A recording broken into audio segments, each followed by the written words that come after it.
ماہ رجب المرجب اس مہینے کو بہت ساری نسبتیں حاصل ہیں۔ کئی بزرگان دین رحمہم اللہ مبین کے اعراس منائے جاتے ہیں، ان کے لیے دعائیں، فاتحہ اور ایصال ثواب کا سلسلہ کیا جاتا ہے۔ سب سے پہلے تو آپ ماہ رجب المرجب کی 4 تاریخ یہ نوٹ فرما لیجیے، بولنا نہیں ہے 4 ماہ رجب المرجب کو، اور 4 رجب المرجب کو نسبت حاصل ہے سلاطین اربعہ سے۔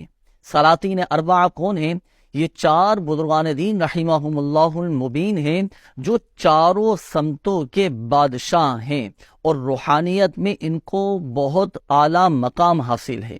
بزرگان دین رحمہم اللہ المبین فرماتے ہیں کہ جو کوئی 4 رجب المرجب کو سلاطین اربعہ کے نام کی فاتحہ کرے اور ان بزرگان دین رحمہم اللہ المبین کو ایصال ثواب کرے اور ان کے وسیلے سے اللہ کی بارگاہ میں دعا کرے، تو پورا سال اس کے گھر میں خوشحالی رہے گی، پورا سال اس کے گھر میں اس کے رزق میں برکت رہے گی، اور الحمدللہ عز و جل خوشحالی آ جائے گی۔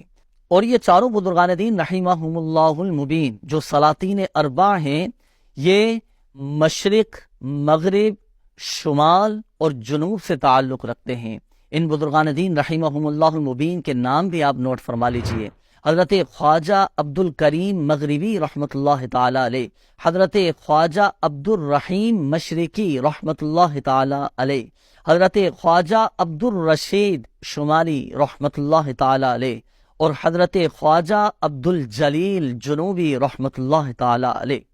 تو ان چاروں بزرگان دین رحمہم اللہ المبین کو ایصال ثواب کرنا ہے، ان کے نام کی فاتحہ خوانی اور ایصال ثواب کا اہتمام کرنا ہے، اور پھر ان بزرگان دین رحمہم اللہ المبین ان سلاطین اربعہ کے نام سے اللہ پاک کی بارگاہ میں دعائیں کرنا ہے۔